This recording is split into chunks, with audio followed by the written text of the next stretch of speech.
Good morning mga sis. Kagigising ko lang. Ayan. Ito yung CMOS. Ay! CMOS! Ito nga pala yung CMOS guys. Sobrang laking mineral yung nai-contribute nito sa katawan mo. Ayan. Ibe-blend natin siya kasi magiging supplement siya everyday. Yung ginawa ng asawa ko dito sa CMOS na to, binili niya to ng dry. Tapos, ibababad niya ng buong gabi sa mineral water.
I-blend lang natin siya. Hinati ko muna para hindi masyadong ma-stress sa loob ng blender.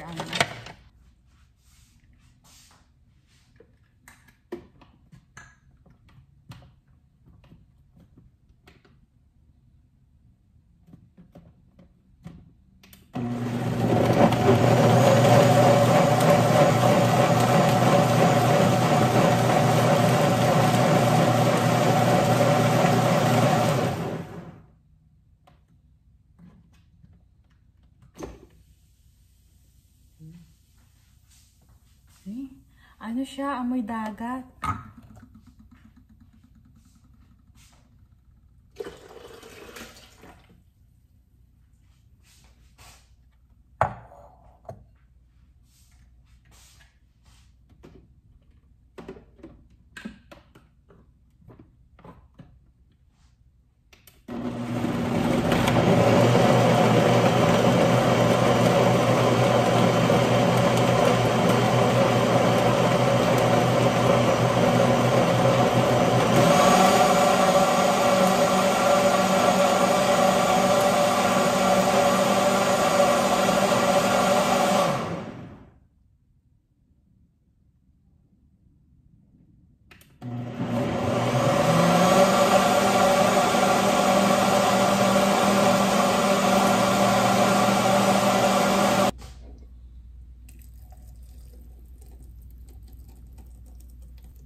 Ito na yung CMOS natin, 'di ba? Tapos, supplement mo na siya everyday. So, yung lasa niya, matabang na may pagkadagat. 'Di ba yung dagat, pag nilasahan mo, maalat-alat? Ito naman yung matabang na version.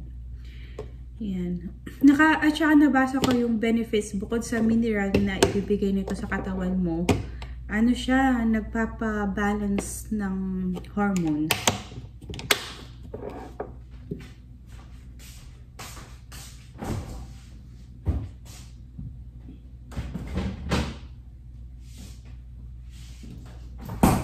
Tapos, ang next ko naman na gagawin mga sis, yung baguette.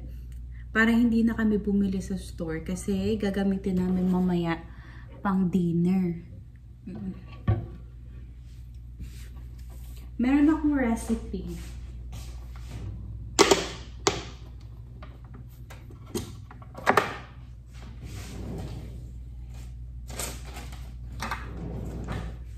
So, ito yung recipe ko. sa baguette. Yan. Baguette and pecan crumble yung nandito. Nililista ko talaga sila para hindi na ako mag-search at tumingin ulit if ever na magbe-bake ako. So, ayan. Tapos, dinidikit ko lang sila dito. Ayun mo yung scotch tape. Madali lang naman i-ano yung baguette. Madali lang siyang gawin. Yung matagal lang yung prep. Kasi kailangan mo siyang i-rest ng more than an hour. Ayan.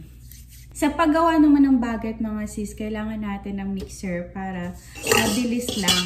Kasi pag kamay yung gagamitin natin, medyo matagal siya.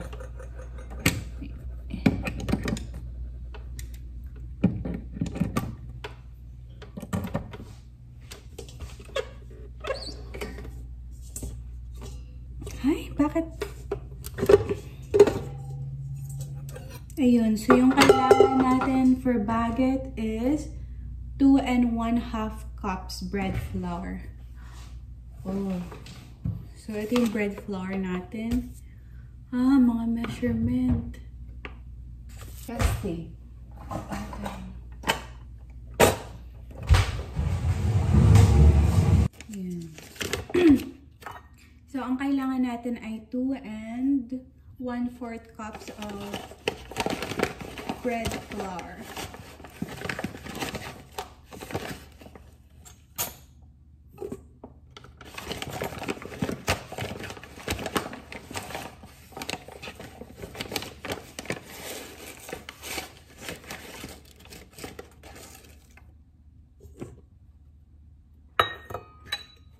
Para sa akin, easy na lang ako mag-bake. Unlike dati na binabasa ko na kasi na yung instruction. Dati hindi ko binabasa. Kinukuha ko lang yung recipe. That's it.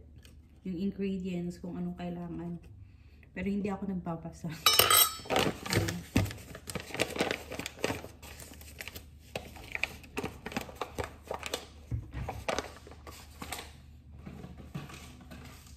Tapos, next natin itong instant mix. 1 1/8 teaspoon ng 1 1/8 teaspoon to.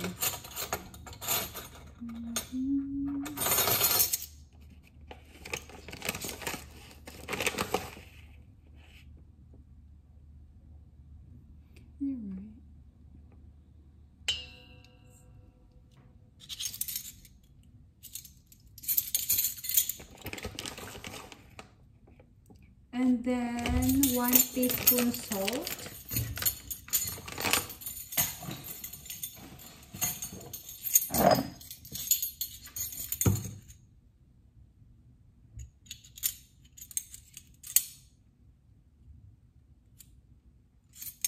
Itong paggawa ko ng baguette, pangalawang beses na to. Yung una, success talaga siya. Kaya sabi ng asawa ko, hindi na tayo bibili. Gumawa ka na lang. O, diba? Nadagdagan pa yung gawain ko.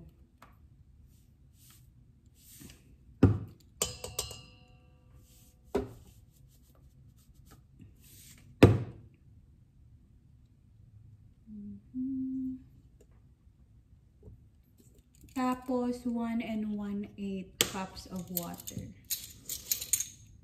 Bago natin ilagay yung water, halo-haluin muna natin para mag-mix lahat ng ingredients.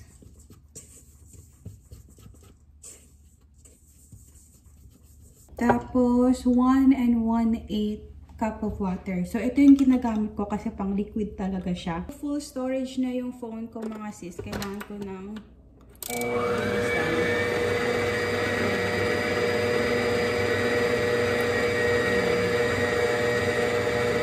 tapos na natin i-mix. Ang technique dito, hindi natin siya pwedeng i-over-mix talaga. Tapos, i-rest natin siya ng 1 hour and 30 minutes. Yan. Nilagyan ko lang siya ng oil para hindi mag-dikit yung yung dough.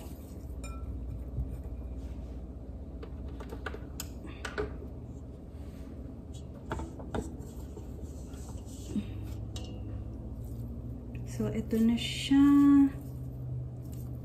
Yan. I-shape lang natin siya ng pabilog. Tapos, ilagay na lang natin dito sa bowl.